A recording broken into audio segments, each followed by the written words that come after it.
raising awareness of and encouraging the adoption of circular economy principle.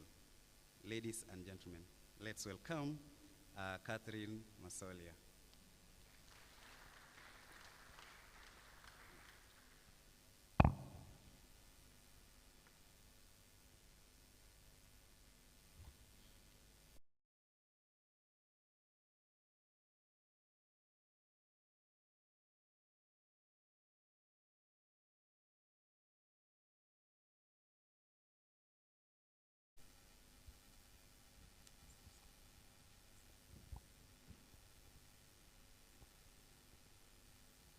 So as we set to start, Madam DVC, I'm informed that Faith Ngige, Head of State Commendation, is ready for our keynote. So the media team, once you're ready, please let us roll.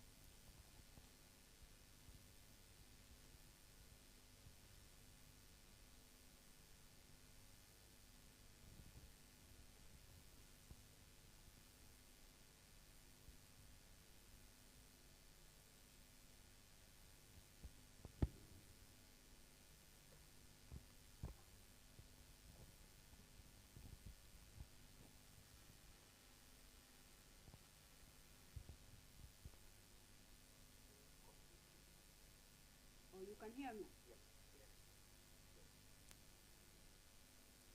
Yes, you can hear me. Oh, okay. Distinguished guests, ladies and gentlemen, good morning. Please confirm you can hear me. Yes, we can hear you. Oh, thank you very much. Allow me to share my screen, please. It's disabled on my end. Meanwhile, I could be introducing myself. My name is Faith Ngige. I'm the National Coordinator for the Pan-African Climate Justice Alliance, the Kenya chapter, where we advance matters of climate justice for communities and the marginalized. But I've been privileged to work in the green and circular economy transition for Kenya for the last about 7 or so years, and supported the transition in terms of developing the policy and regulatory frameworks when I worked at the Kenya Private Sector Alliance. So today I'd like to share thoughts on environmental social governance in climate action and transition into green economies. And it's a privilege to be part and parcel of the 6th conference for Zetech University, focusing on innovative ideas for disrupting and regenerating our economies using the circular model.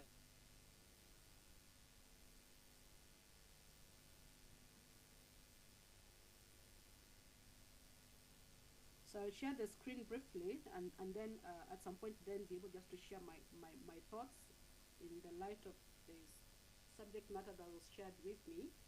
I've already done those two in terms of my introduction, who I am, and how I have Recording in contributed progress. to the trajectory in Kenya, basically in the climate change action, in the sustainable waste management policy, as well as the Act, in the development of the Senate producer responsibility regulations, and the green physical incentives policy framework. All of them have been very instrumental in helping Kenya transition to the idea of circularity, to where we are, and it is a great honor just to see that it has gained such traction, and the academia is also picking up on it. The thought that I'd like to share is about the background relating ESG and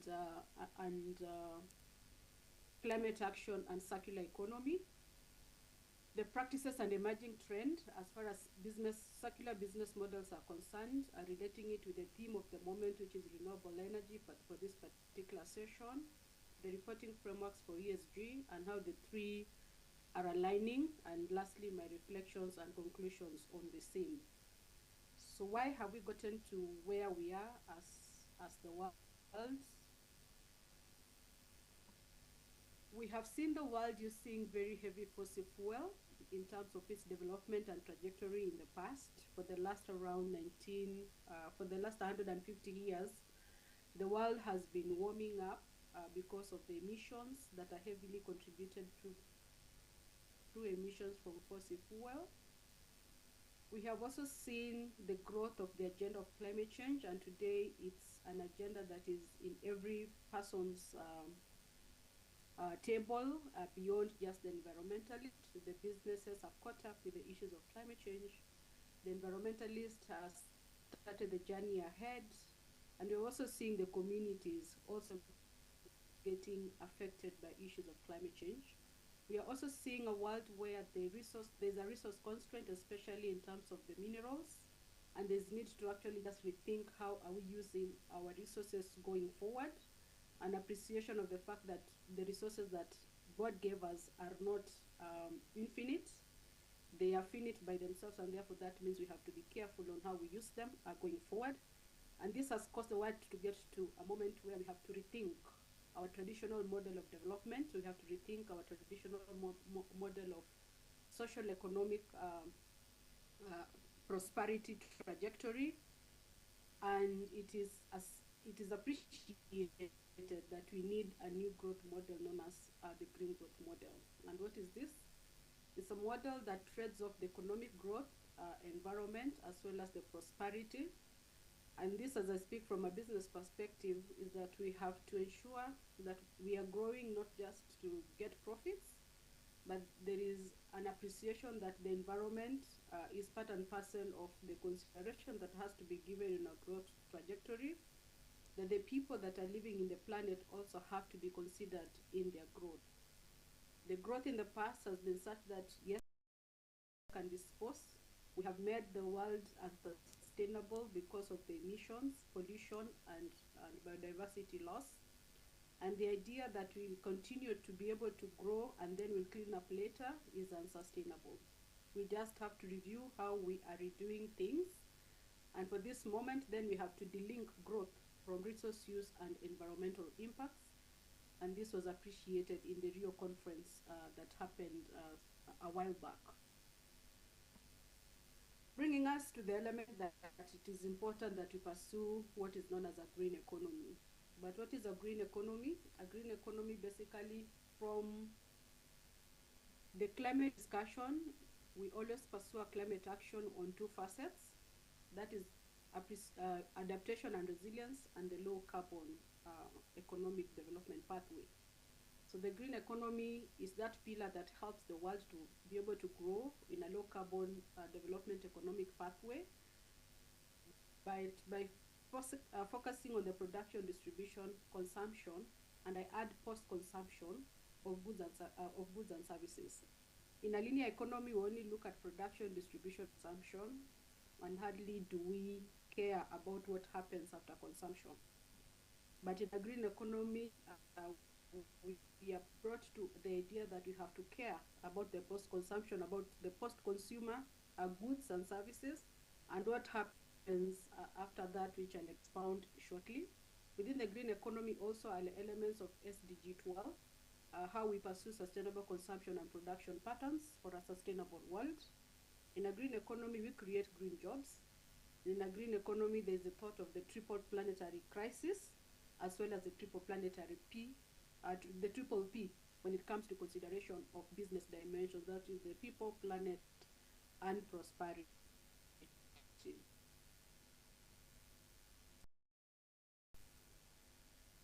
So the second bit of this presentation is focusing on those pillars that are put in there, and will allow me not to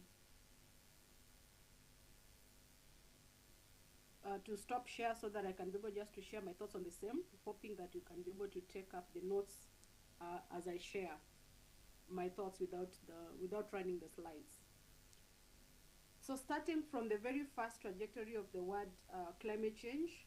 Climate change is the long-term shifts of the Earth average patterns, weather patterns, and temperatures.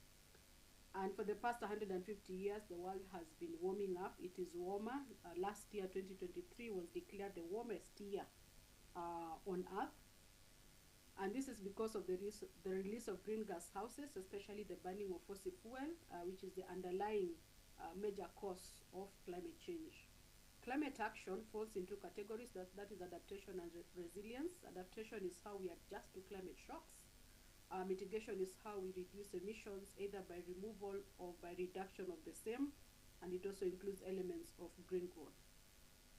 So in the pursuit of a low carbon development pathway, we are saying that it is important that going forward, the solutions and the innovations that we create helps us, the world, to pursue an economy that prioritizes reduction of emissions and pollution, an economy that enhances resource efficiency, and an economy that drives sustainable production and consumption patterns. This brings us to the element of circular economy, which is one of the approaches of realizing a green economy, but it is very fundamental in three major pathways. One, it helps us to rethink how to reduce externalities of pollution, diversity loss, and emissions by design. If I may relate with the practices in the past, from the business perspective, businesses have done business, and then they later on think about the environment after they have done all the good things that they needed to do in terms of gaining profits. But in a circular economy, we are saying that the reduction of the externalities, that is pollution, emission, and biodiversity loss, has to be done by design. The second thing is that circular economy drives the maximum utility of materials, both the biomaterials and the technical materials, by ensuring that we are slowing the loop, ensuring that we are extending the product life cycle, and lastly, a circular economy supports the planet to be able to regenerate and restore itself through renewable models. In this case, then, we have had emerging business models in circularity. And the circular economy at this point in time, I would like to state that it is not recycling. Recycling is only one of the last resort in a circular economy. There are many other decisions, or there are many other models to be pursued before recycling becomes the option. One is the eco-design of products. And if it was a class, maybe I'll have asked, have you noticed the difference between the former Sprite bottle and the current Sprite bottle? But if you've been keen enough, you'll see the former Sprite bottle used to be green. The current Sprite bottle is very clear. Why are businesses adopting clearer models? They are adopting clearer models because when materials are colored, they become very difficult to reuse or to recycle.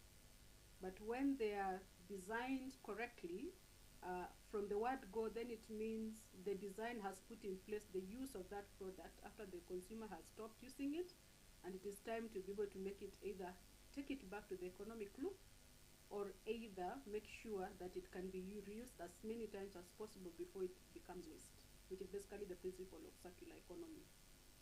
The other model that is being used by businesses is resource optimization, just to ensure water is used efficiently. Energy, we are using renewable energy, but also talking about energy efficiency. Operations and labor are also used at the optimum.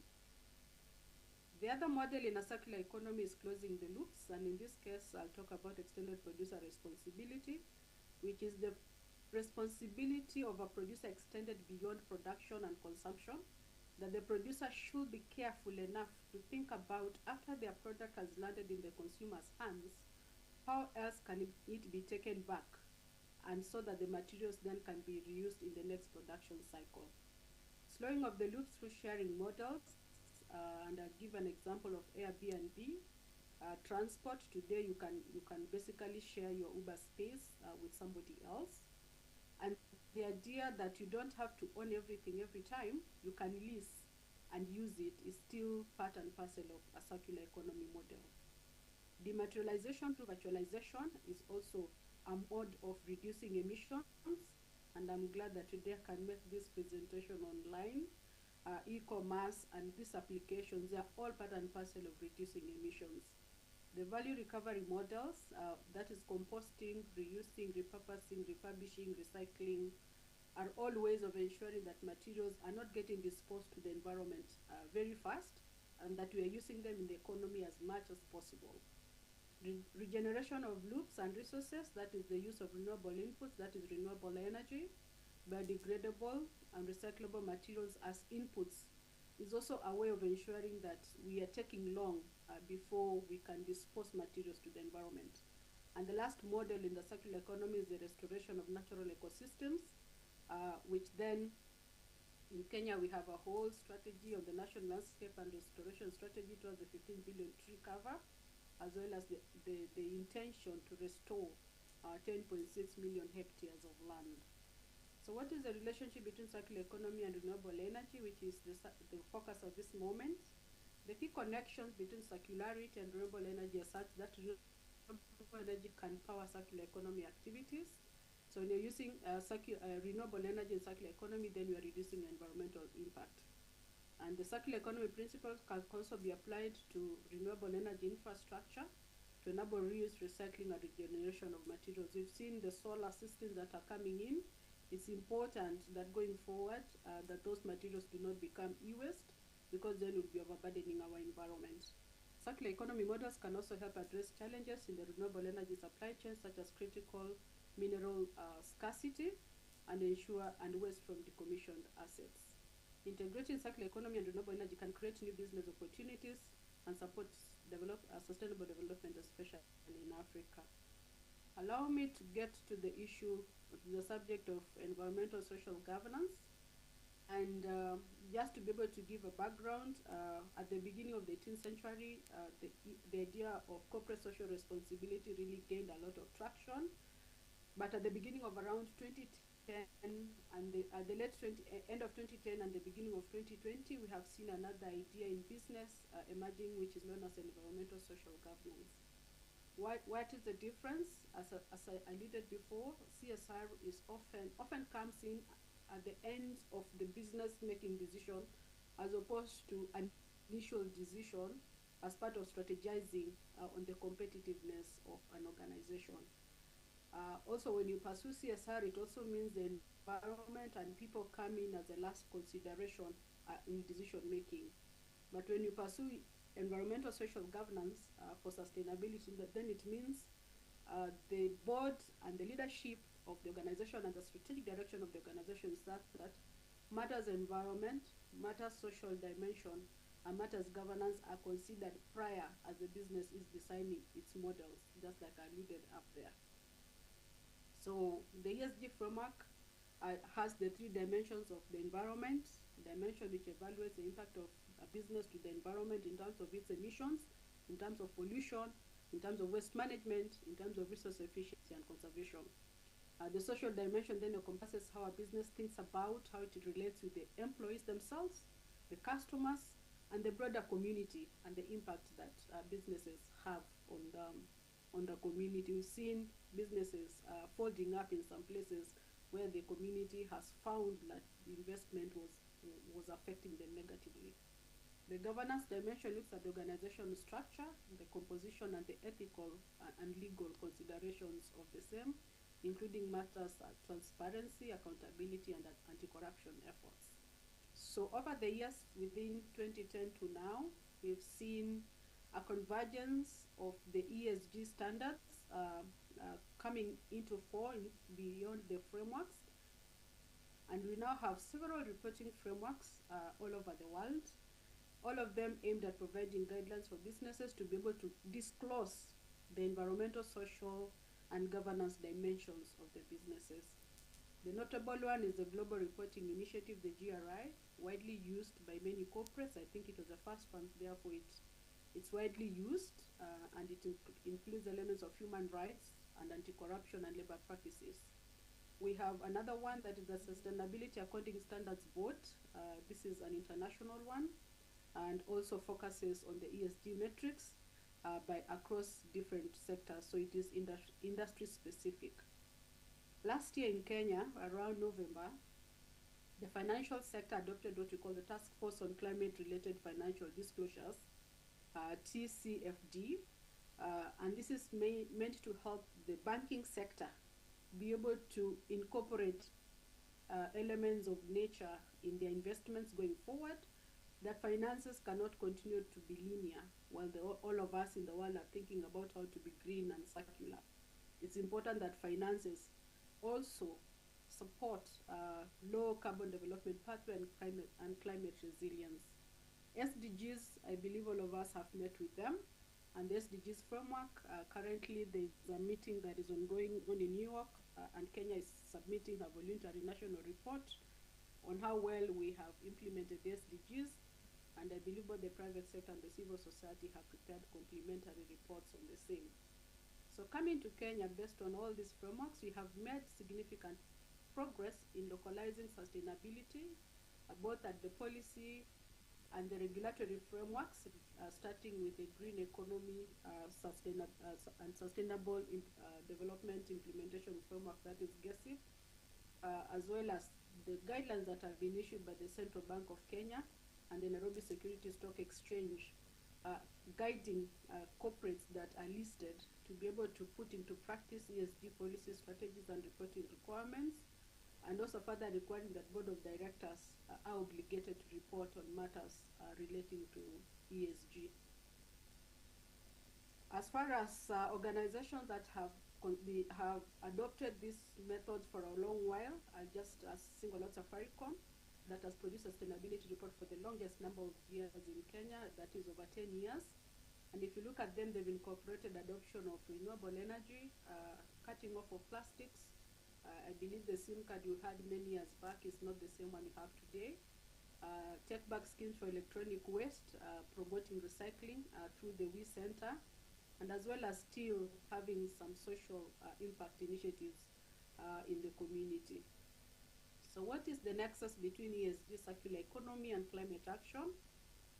Just like I said before, the environmental sustainability, ESG emphasizes reducing carbon emissions, conservation of natural resources, and promoting renewable energy sources, which aligns with the circular economy goal of minimizing waste and maximizing resource use.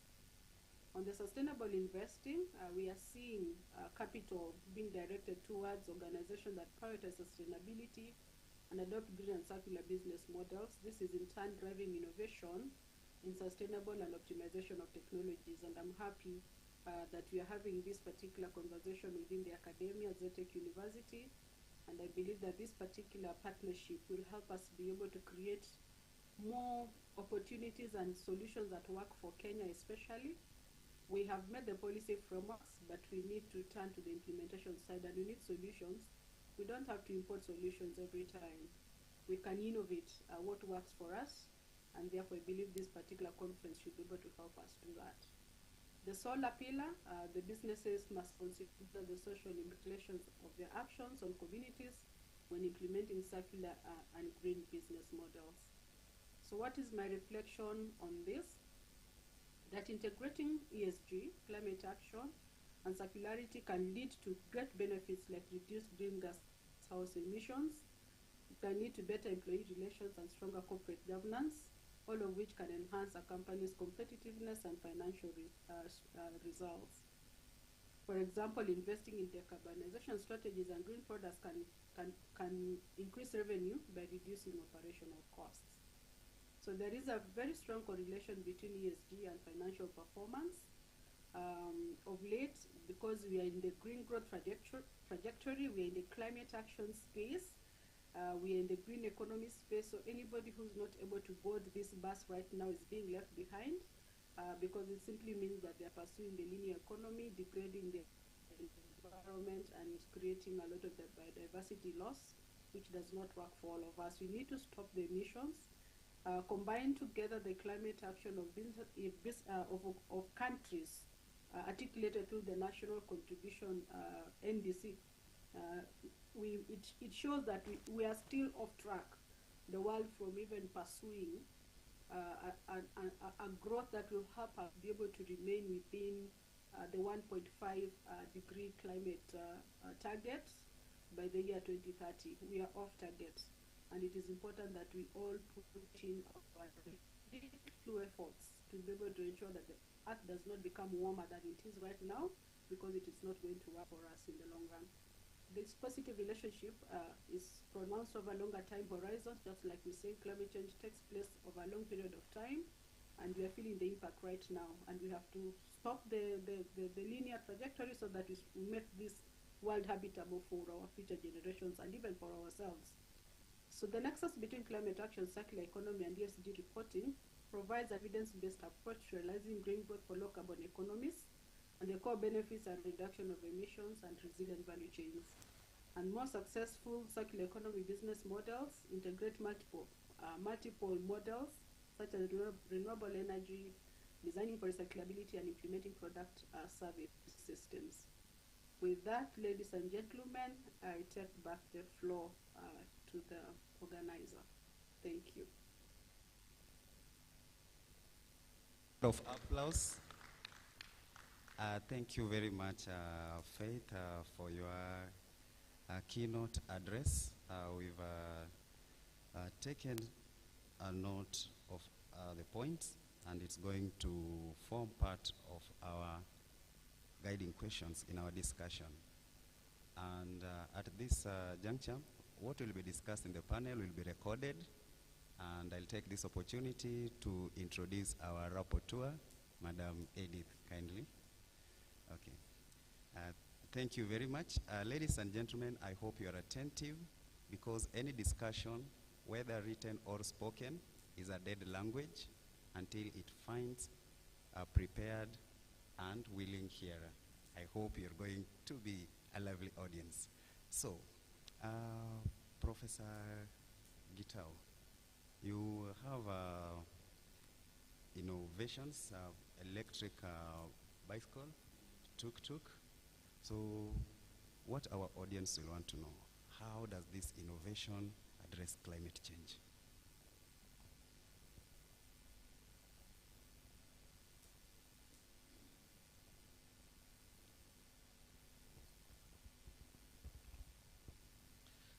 Thank you very much, Charles. Good morning, delegates present, and our audience, and my co-panelists. My name is Professor Gitau Kamau.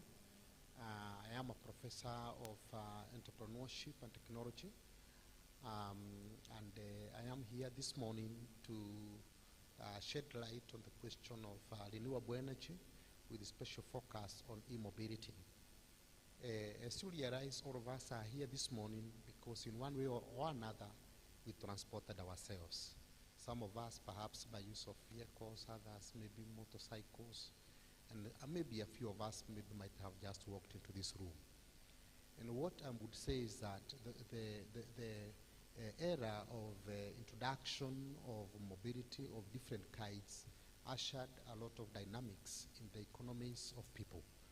And one of the historical development that we can see in the development of transportation was right from using of horses, using of trains, aircrafts, and finally, now the use of the motor vehicles.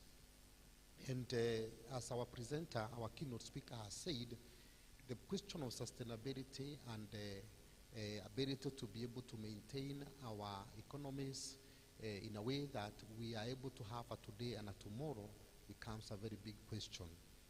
Myself and my partners who are maybe with us or maybe not, I'm not very sure, we noted that the question of e-mobility is becoming a very important question as an aspect of sustainability.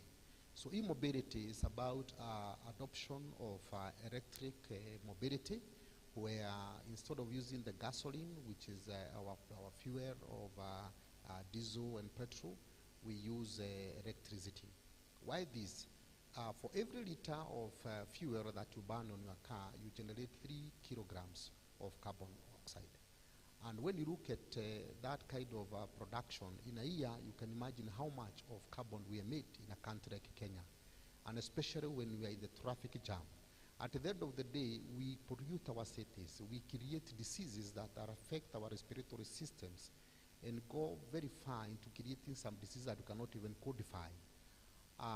More so, again, the problem of noise in our cities. I know you are familiar with the tuk-tuk noises and the motorcycles and all that kind of stuff.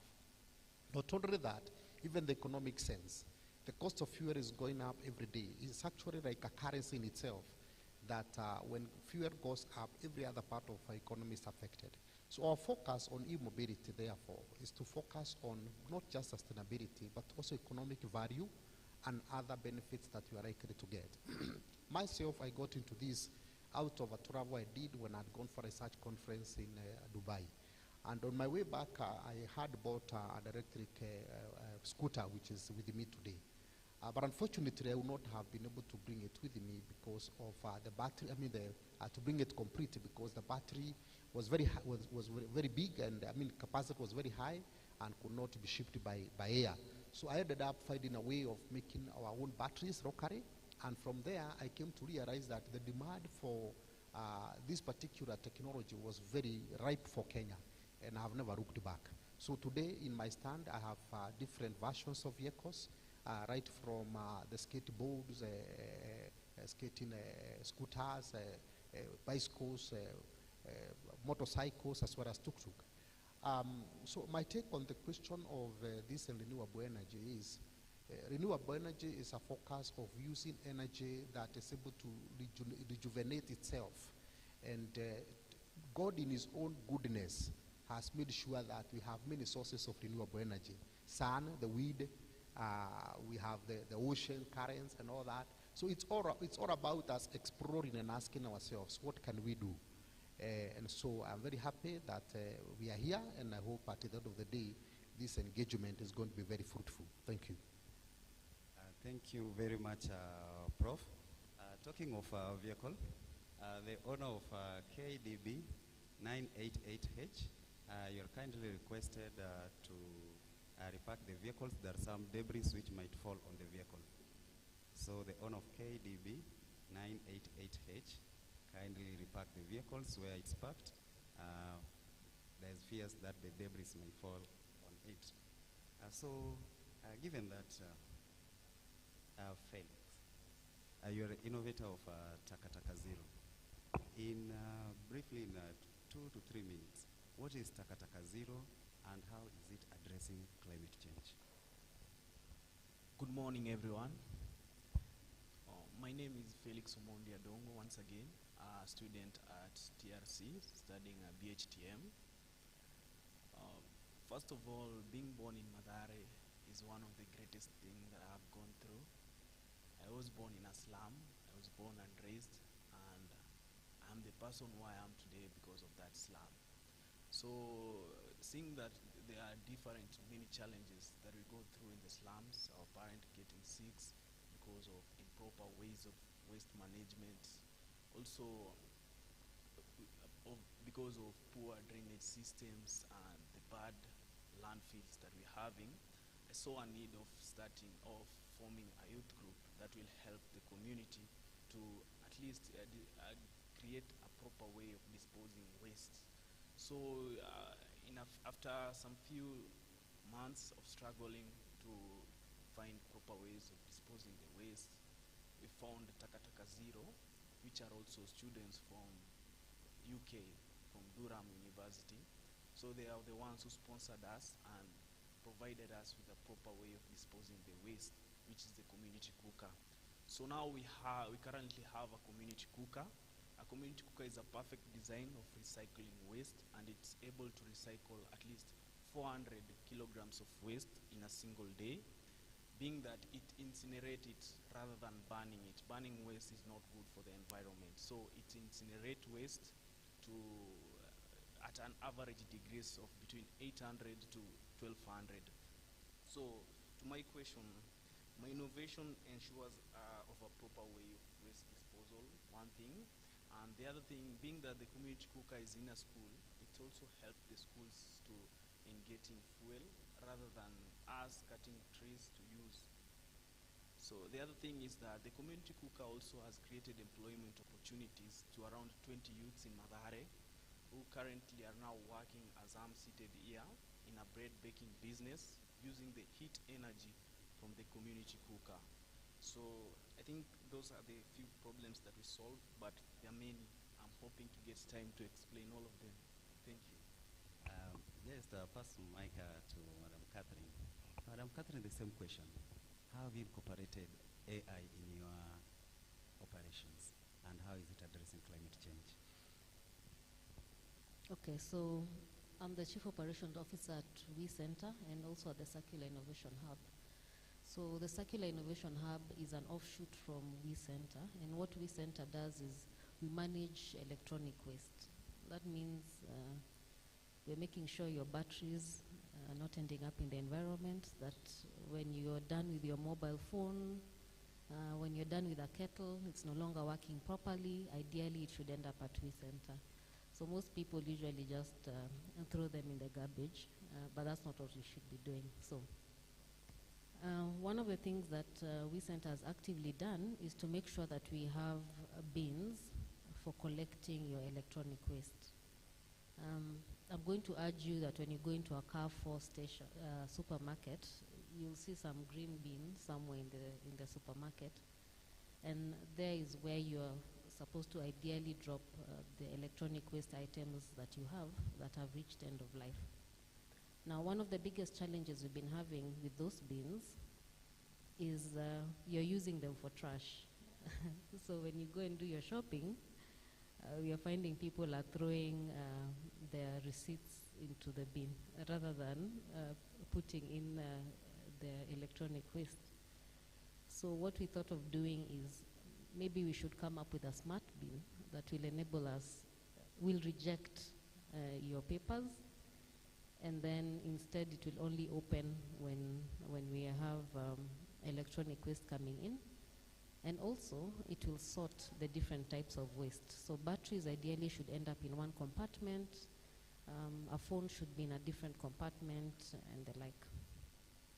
So we recently did a hackathon, and we had quite a number of students who came in, and they helped us to sort of get a prototype for a smart bin.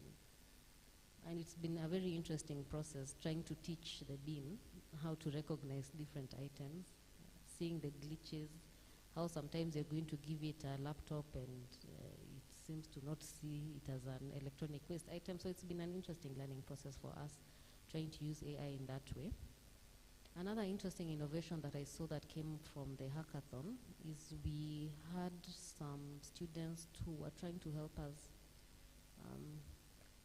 sort of analyze boards that are brought to see, is this board really useless or can it be reused? Because one of the things that we want to do at We Center is apply circular economy principles. So if something can be reused, we'd rather reuse rather than maybe recycle or destroy it. So that is also one of the other ways that we're using AI at We Center. And when it comes to the Circular Innovation Hub, of course, we are looking for opportunities for all the startups that are in our hub to be linked to organizations that are going to help them to learn how to use AI, to use deep tech in how they are doing their innovations. Okay, thank you very much, Madam Catherine. So, Emmanuel, you know your name speaks for itself, ecotourism Kenya. So how is ecotourism incorporating AI and technology in addressing climate change? The same question I will pose to Dr. Tyra. Okay, thank you. Let me just give a brief background of what we do at Ecotourism Kenya. So at Ecotourism Kenya, we are able to link the communities, the tourism sector, and also conservation. So how do we use AI in our operations? So first of all, once we are carrying out the eco-rating certification for these facilities that are located in the tourism sites, we use AI. I'm sure Prof can be able to explain better on Matters GIS. This GIS is a tool that also uses AI in order to map out these facilities that are located inside the national conservation areas, as well as in the national parks. So secondly, while carrying out our eco-rating certification scheme, we're able to see the ecosystem restoration, or how are these ecosystems functioning through monitoring and evaluation. This is where AI comes in. We're able to monitor how these ecosystems are faring on, so it doesn't quite have any impact on the tourism sector. So thirdly, we also use AI on data analysis. So once we go to the field, collect the data so that we can be able to report on how these tourism sites are faring on as far as conservation is concerned. This data we're able to analyze it using AI. So to give a comprehensive report on the data that we have collected. So another thing is on matters marketing. So there are various facilities that are our members. So once we try to market them, we use, I'm sure if there are any graphic designers, they are able to have come across Canva, which is also an AI tool in marketing. So that is also something else we use as far as AI is concerned. So lastly is matters research. So I'm sure most of us have come across maybe Cloud, they have come across Gemini, which was previously Bard. So these are some of the AI tools that we use in order to conduct research at Ecotourism Kenya. Thank you. Thank you very much. My name is Esther Munyere. I'm the Director, Global Tourism Resilience Center. This is a center in Kenyatta University, Kenya, that hosts it, but it's a regional center covering 14 countries of the Eastern Africa region. Now, thank you for the question on how we use AI in our operations. We are under the Ministry of Tourism and Wildlife, and our role is to support the tourism industry on matters resilience. So the center was created in 2019, and part of what we do is research, capacity building, policy, and projects. So all these are tailored towards supporting the industry to become more resilient and more sustainable. So we do lots of mapping, as Ecotourism Kenya has highlighted, like using global information or geographic information system, that is GIS, where we map the accommodation facilities, accessibility to operations, travel agency. So by mapping these tourism resources, anyone from anywhere is able to know what is located where. And so they are able to also see accessibility, proximity to certain services, directions, and availability of these resources wherever they are. So that through that power of technology, both tourists and operators and the local community are able to manage their resources in a more sustainable and resilient way. Also, under policy, we have come up with East Africa tourism standards with the lead of Ecotourism Kenya and other partners. And these are standards for East Africa region for the 7 countries. You know that Somalia is now part of us, so we are now 7 countries in the East Africa community. And so we are coming up with one common standard for tourism. So that will guide us in ensuring that whenever you are rated like a gold, then we expect a gold rated hotel in Kenya to be the same as a gold rated hotel in Mogadishu, for example. So that way we are going to be able to standardize our operations. And in the document, we have emphasized the use of technology and AI operations as much as possible, like automation of operations to reduce costs in the long run, but also to make operations more sustainable and easier to operate. But there are many, many ways that we use AI in our operations. But it's interesting that when I was coming here, I missed and went to the wrong campus because I thought that I knew the way, because I've visited Zetech so many times. So I went to Zetech Roiro, and I had to go around through Juja Mall and then go back. because I'd come from KU. And I would have just used AI, I would have used Google Maps to bring me here. But because I knew where I was going, or I thought I knew, and what I was actually looking for was Mangu Hall in Zetech University, Roiro. So I was searching for the wrong information in the wrong place. So technology can help us in even our everyday work, and it's very, very important to embrace this technology. Technologies like ChatGPT and the like, they are revolutionizing the way we do things. You just do a report, very nice and very report with so many mistakes, put it under Copilot or ChatGPT, and you get everything okay, so long as you don't do a speech from scratch through the system. Thank you. Okay. Thank you, Dr. Just a follow-up on what you said. So from your experience and observation, what are the opportunities and risks associated with AI in promoting sustainable tourism awareness? Thank you very much for that. There are many, many opportunities that come with AI use. One, of course, is what I've said, just simple use of just normal emerging technologies like ChatGPT. So long as you use them properly, you don't allow them to mislead you, because if you don't put the right information, what comes out as output will be wrong. And but there are many, many other opportunities also. Virtual reality, for example, augmented reality.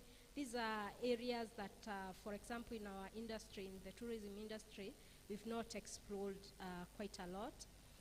Another that has come up that is very interesting is immersive experience. If you could Google immersive experience in the US, you'll see how you're able to visit Masai Mara or Serengeti while you are at the comfort of a location in the US.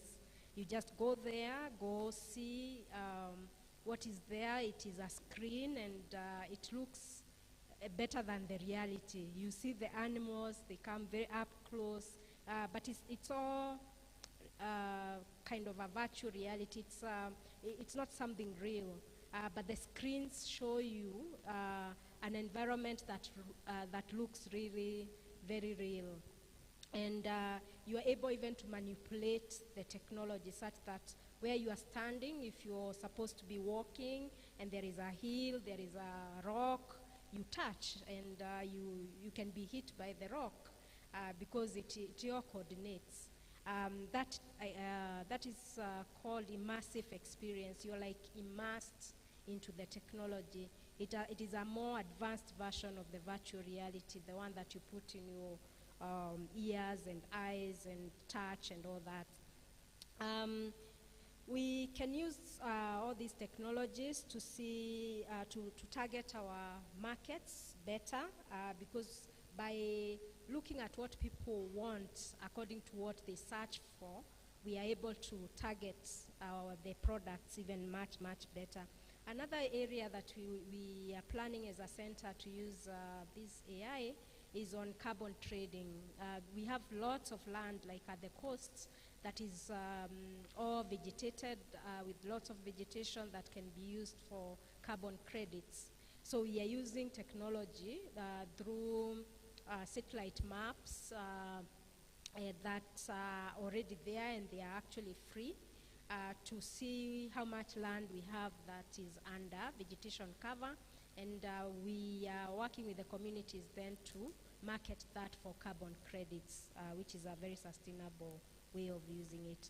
Now, on the risks, there are quite a number of risks in this technology use and use of AI.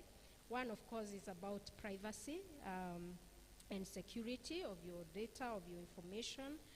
We need to all be very careful on what we put up out there because we are being watched. It's like everywhere you go nowadays, you feel like there are several eyes watching you. Like, I don't know if you feel like that, but when you go like to these big hotels, even in the room where you're sleeping, you feel like you're being watched. Sometimes there are even those fire alarms that keep blinking, that look like their eyes really watching you. So that is something a bit uncomfortable for us humans. And there are others. There is also greenwashing, now that we are talking about sustainable tourism. If we rely too much on technology, it might make us think that going green is just about ticking boxes, having a sheet of paper and ticking what you've done, and going on the ground, that might not make a lot of sense or have a lot of impact. Let me give you an example. Converting our vehicles into electric vehicles.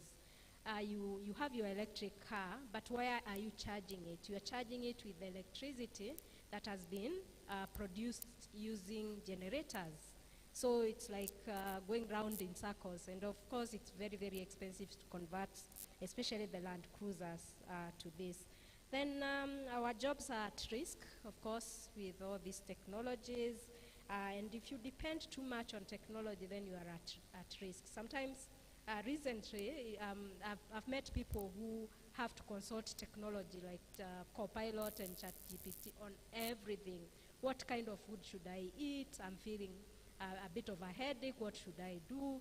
If you over-depend on technology, then you cease living a normal life.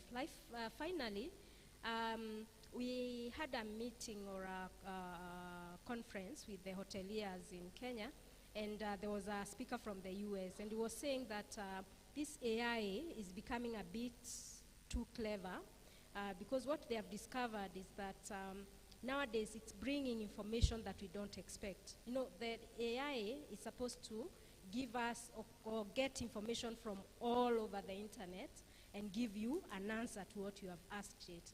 But then they rediscovered that nowadays when you ask it about something like, for example, the origin of man, it's bringing all kinds of stories, like there are some kind of creatures that were there before and they are coming for you. They are becoming a risk for us in the future and what have you. So, yeah, there are quite a number of risks. Thank you. Okay, so last part, Daktari touched on hoteliers and how they are integrating AI. So, Emmanuel, you decorate hotels, this property. So, just want you pick one of those decorated properties, one which stands out in terms of green habit that you've decorated. Okay, thank you. So there are a long list I can choose from, but let me just state two, although they are a chain of hotels. This is the Asilia and also the Elewana collection.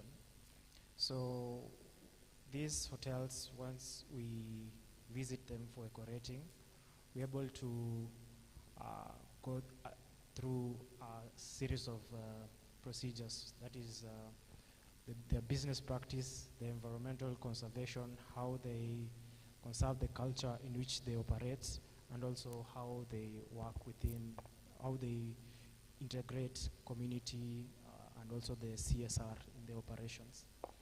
So, as I mentioned, Asilia and Elewana, these are one of the hotels that have stand out in our eco-rating certifications, having most of the facility having been eco-rated, that is gold eco-rated.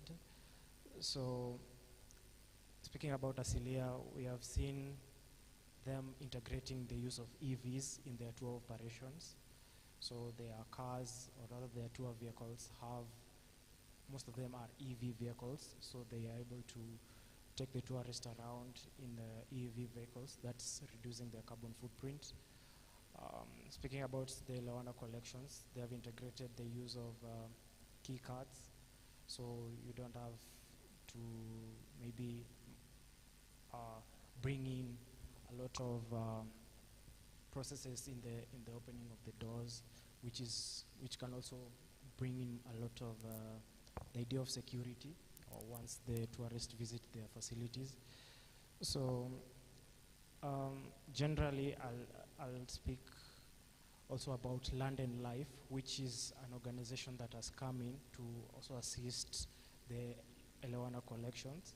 So they come in and assist them in the ecosystem restoration projects that they do have, as well as also bringing in the aspect of community into the operations. So I guess, just to answer your question, Asilia and Elewana collections, these are the facilities that stand out as far as the integration of technology and also the green habits in the operations. Thank you. Thank you very much, Emmanuel. So, Madam Catherine, Emmanuel talked of hotels engaging in part of CSR.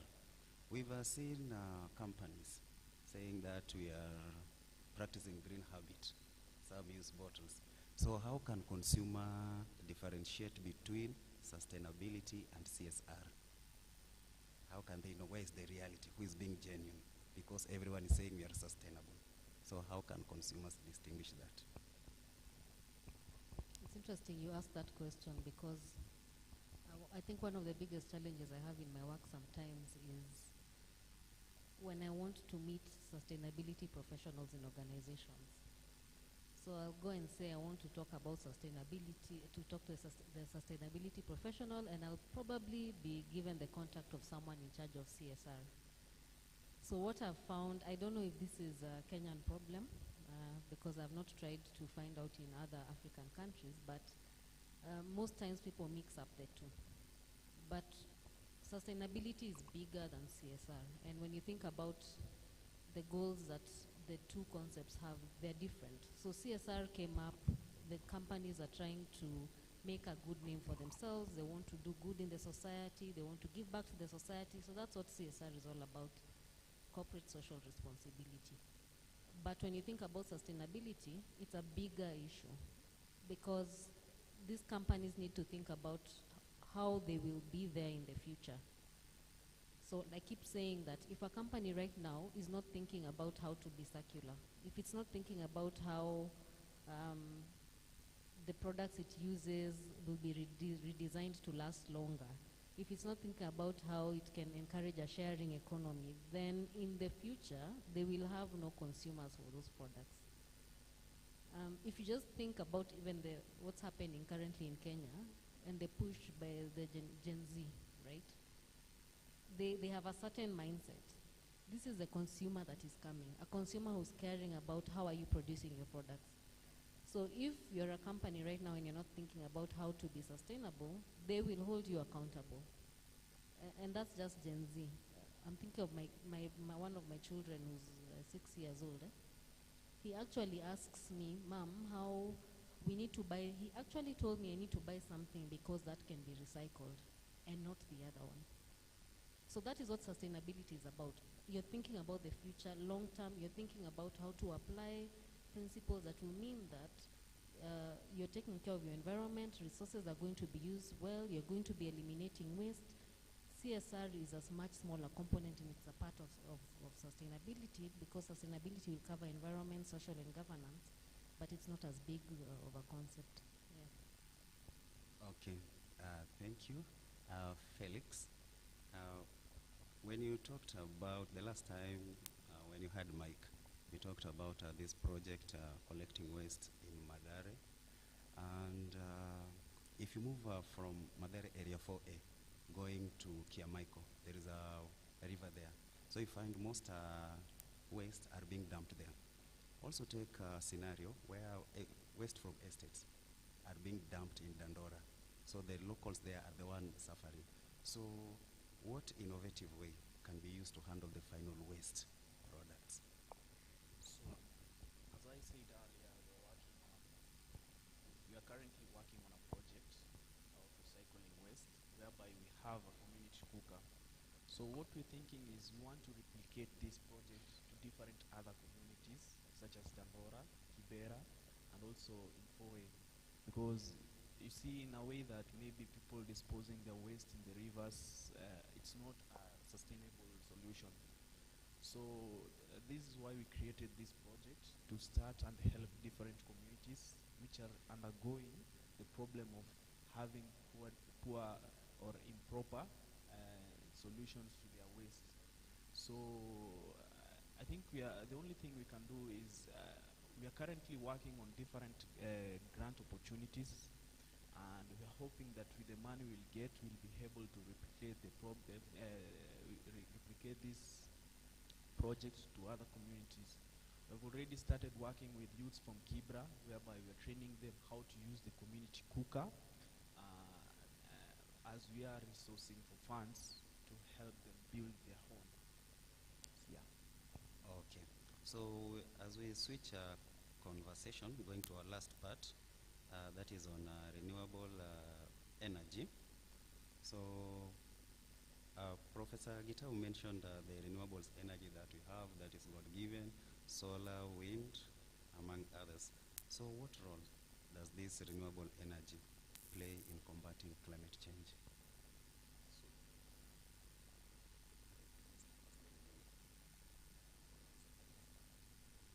Can you just please repeat the question? Okay. We are talking about the renewable energy, such as sun, the wind power, solar power. So what roles do they play in combating climate change?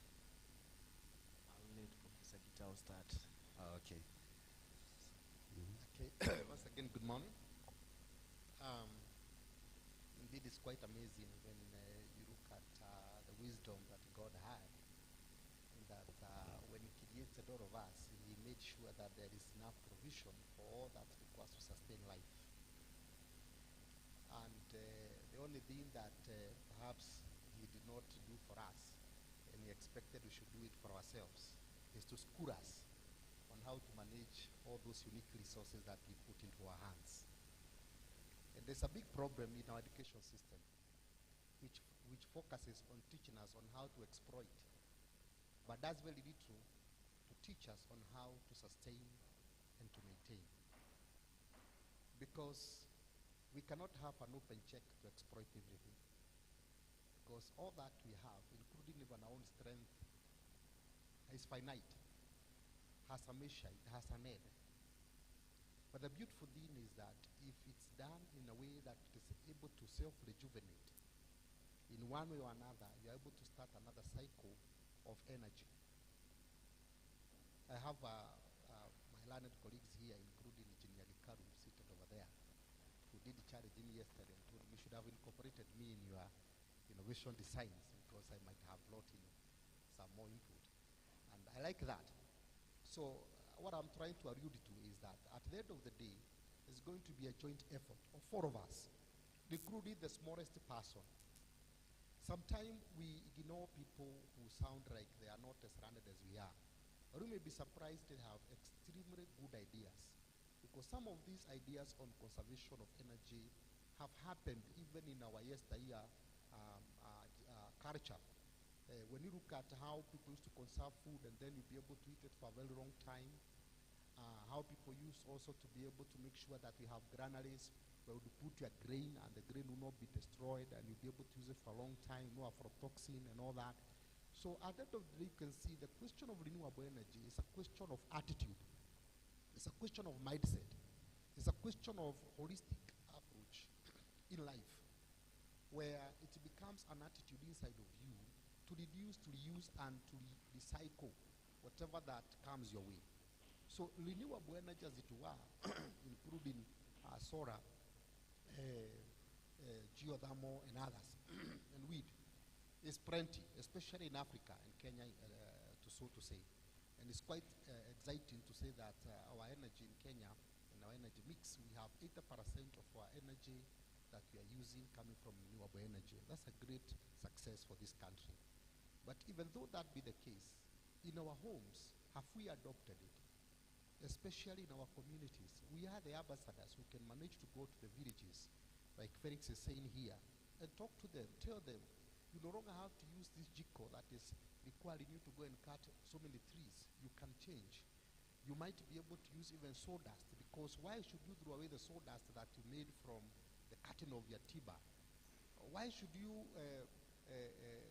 threw away maybe even food that you have remaining, why don't you reuse it? Why don't you find another use? So really, the question here is not a question of just renewable energy, but an attitude that we need to develop, where renewing and reusing, recycling, and even reducing the use becomes part of our lifestyle. Let me tell you a story about myself. I am an innovator. My DNA is innovation. Anywhere I go, I look at what can be changed. I have, for the last more than 3 years, never used energy to pump my water, because I've been able to harness hydraulic pumping to be able to use elevation of a river source to pump enough water. And I supply my neighborhood with free water. I tell them, come and fetch water from here. And so I know if we went back, even as professionals, as engineers, as professors, back to our villages, and we start the gospel from there, there is a lot that we can do. Thank you. Okay. Professor, an honest conversation, elephant in the room. You have innovated e-motorcycles, e-tuk-tuk. You're using solar. We just discovered oil in Turkana. We are yet to exploit it. So how do we balance renewable energy and other competing sources of energy? Please keep the people of Turkana who depend on oil in mind. I think the concept here may not be to eliminate, it is to reduce. And any time that a country presents itself in a forum like this or others, there is what we call the nationally determined commitments that you commit and say, this is the much we are able to do. I know we are focusing on, I don't know how many billion of trees we want to plant. Anybody who has an idea? Was it 1 billion? I don't know. Yeah, it's our commitment for NDC for Kenya. What we need to do is, you can even go and do calculation at home. See how much energy do I use in terms of my bills. How much of this can I convert to clean energy? So you make your own goals. You start there. You can look even at how much food perhaps you also use, because when it comes to climate action, it's not just about energy only, it's also about the food. How much food do you use? How much of it can be avoided? How much travel do you normally take? How much of it can be avoided? You can use technology. Say, I don't have to travel here. Maybe I could use technology, because every time you're on the road burning your fuel, you are destroying the environment. Some of those things are not necessary. You might even ask yourself, with those people in Turkana, we will not refuse their oil, we'll use it. But we want to reduce the use, because in the end, you are able to save your environment by reducing more of the unclean energy and using the clean alternatives. Okay, thank you very much. As I move to my last two panelists before we end the session. So, Emmanuel, when you talk to renewable energy, one that our hoteliers have been encouraged, if maybe a hotel has, let's take example, a hotel which has 100 rooms. This 100 room, per room we are talking of 2 towels. So assuming the full room is occupied, we have 200 towels to be washed. So there's been encouraged that maybe reduce the number of towels because consumers are eco-aware. So how do we balance between luxury and green habit? I've come to hotel, I've saved for a holiday. So you're telling me, please practice green habit. So how do we balance luxury and green habit? Okay, thank you. Let me just give a brief background. Most of the European tourists that are able to visit our country not only look at the rating of the hotel just based on the reviews it has gotten, but they're also able to get a review of the environmental aspect, or how they are, or the sustainability aspect of the hotel. So once they are able to get these reviews based on the sustainability reviews that have been given, or rather we have given them based on the rating we have given them, it draws more responsibility to the facility itself or the hotel itself to become more sustainable, or rather to enhance their operations in a more sustainable way.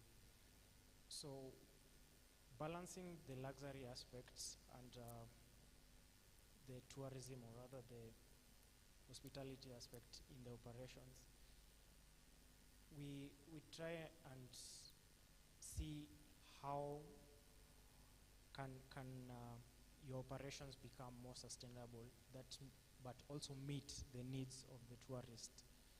So for example, speaking about the towels, once we visit the laundry room for an audit, we're able to ask them to have a weighing scale. We also tell them to have a biodigester, just to be able to recycle this water that has been used. The purpose of the weighing scale is just to ensure that the amount of clothes being washed by possibly the machines or the people operating in the laundry room is equivalent to the amount of, or rather is not that much compared to the water being used. So I think it gets a balance just to ensure that the tourists themselves are able to get the luxury that they anticipated, and also the facility itself is able to perform its operations in a more sustainable way. Thank you very much. And lastly to Daktari, as we end on the subtopic of renewable energy, so what are the potential environmental challenges associated with renewable energy, the potential that you can foresee, and how can we address it? Thank you very much for that. Well, the biggest challenge with renewable energy is the visual impact that it creates on the environment. For example, when you go to Turkana, you find a whole field of these pylons that produce wind energy. So you just see like white trees moving round and round. And in many countries where those have been put up, there have been complaints by the people living there that they are not really appealing visually. And for us in Kenya, of course, we are lucky because in those places where there are not so many people. But imagine such a whole vegetation of artificial pylons being placed just near where you live. They are not very appealing. Secondly, disposal. You know, these are technologies, and we have like solar panels or those wind power gadgets. They are pylons, they are big. So once their lifetime ends, or they develop some faults, they become faulty, they have to be somehow destroyed. And you know how difficult it is to deal with electric wastes.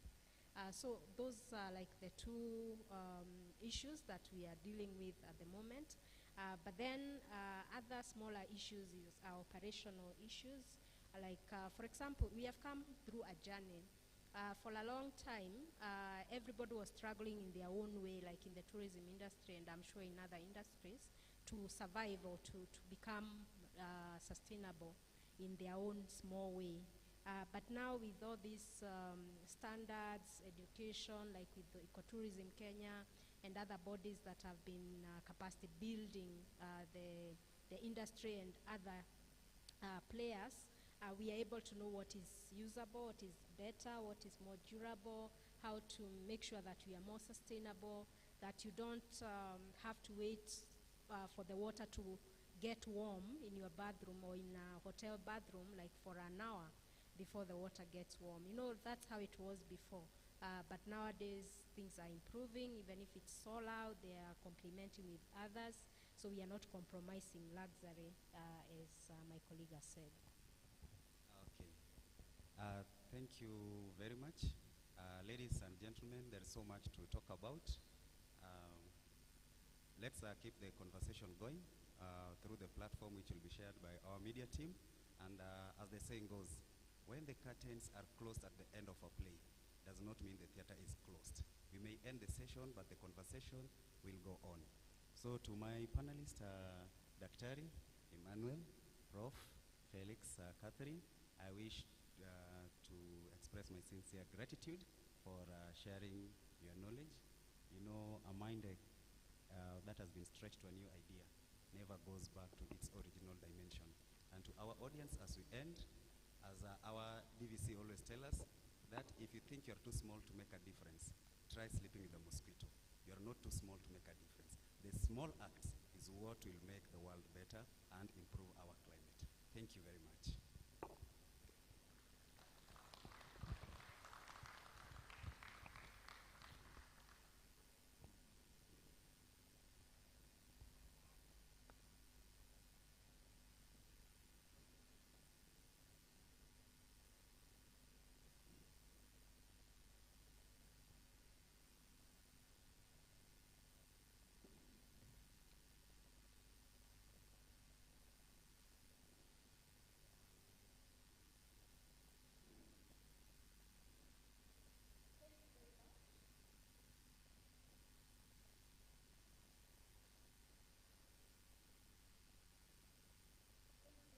Panelists, you've done a fantastic job. I hope you were listening.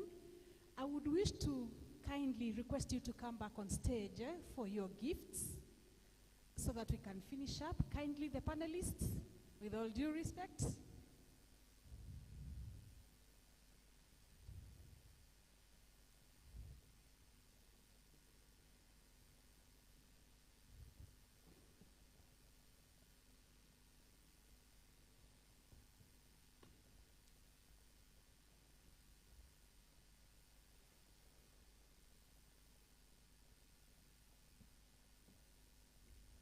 Our DVC, please, do the honors.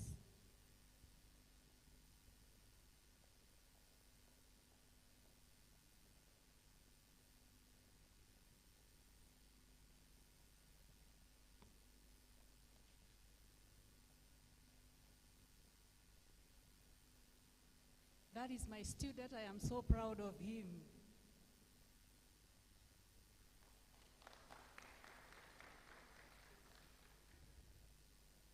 Thank you so much, Catherine. We appreciate you.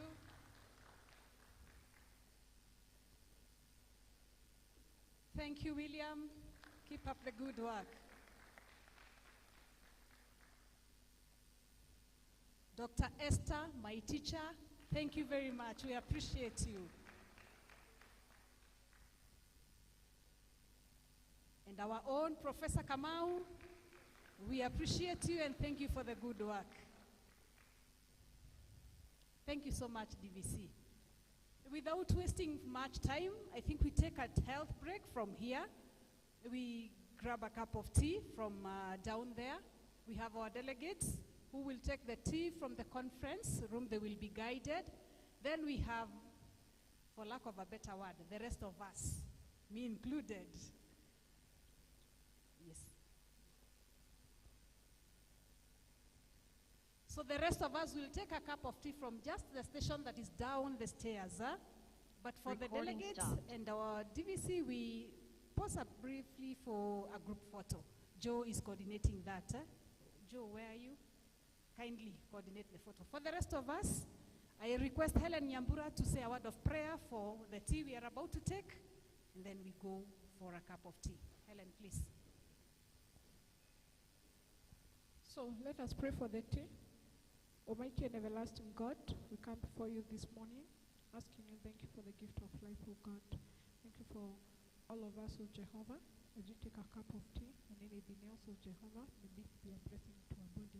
We pray this believing and trusting. In Jesus' name we pray. Amen. So we'll just use 15 minutes so that we can come and start the next activity. It's a discussion as well. And our DVC is the main speaker. You do not want to miss that. So kindly, we take very few minutes, take a cup of tea, then we come back.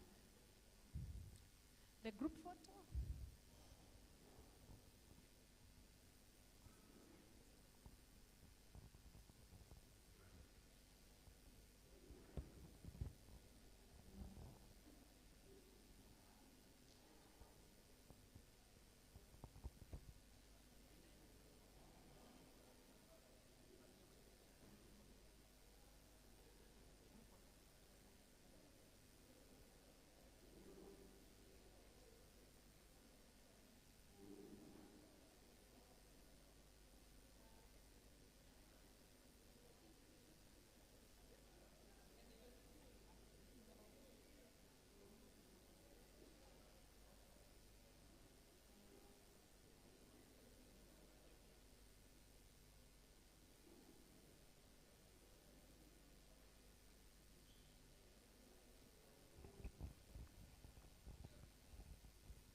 let's have all the panelists in front, kindly.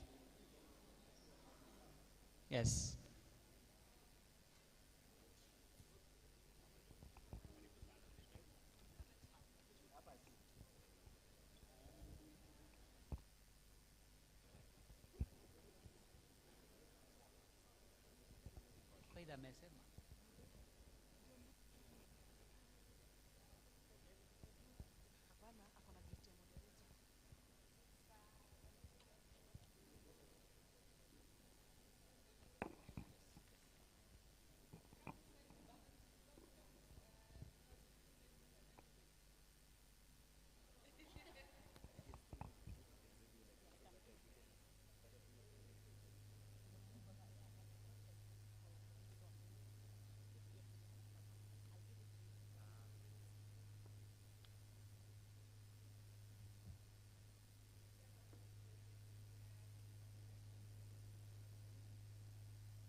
Is using AI to help you produce better music cheating, or is it just the future? Let me ask you this.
Zetech University is focused on promoting research and development in advanced, disruptive, and modern technologies such as Internet of Things, industrial automation, and artificial intelligence that impact on sustainable growth.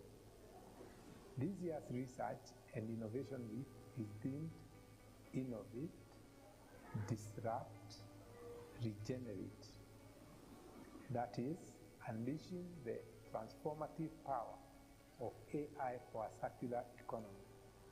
Thematic areas include media, digital transformation, agri and financial and education technologies, entrepreneurship and business growth, and renewable energy and climate change.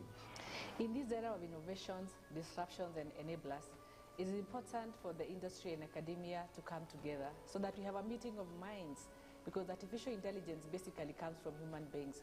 How do we sit down to discuss all that? So our Research and Innovation Week has 5 main aims. Number 1 is to strengthen industry and academia linkages. This will try and bridge the gap whereby academia are accused of doing a lot of theoretical things that never get to reach the industry. Number 2 is to create awareness on technology for development and how to protect our intellectual property rights. Lots of innovators come up with ideas and innovations, but somewhere in between somebody steals the ideas and claims them for their own. Number 3 is to link innovators and startups to investors. That is to introduce the commercialization bit. Many investors and innovators will come up with many good ideas, but they don't know how to go about getting funding so that they can scale them to the next level. We believe that the investors will help the innovators to be able to commercialize their products. Number 4 is to provide a platform for innovators to showcase their innovations. Innovations are meant for the market. If you don't showcase them, they just remain that, innovations that cannot be useful to the market. And number 5 is to provide a platform for researchers to disseminate their findings to the rest of the world. On 8th to 12th of July, Zetech University will ignite a spark of creativity during our annual Research and Innovation Week. The Innovation Week will include various activities, masterclasses, a startup and innovation fair, ideathons, hackathons, and we'll conclude with a research conference. Become a partner on this progress by helping shape the future of innovation. We offer a variety of ways for you to do this. You can facilitate a networking session, showcase your innovations, products, or services. We are inviting you all to come be part of this great event. Karibu sana Zetech. Karibuni Zetech. Karibu Zetech.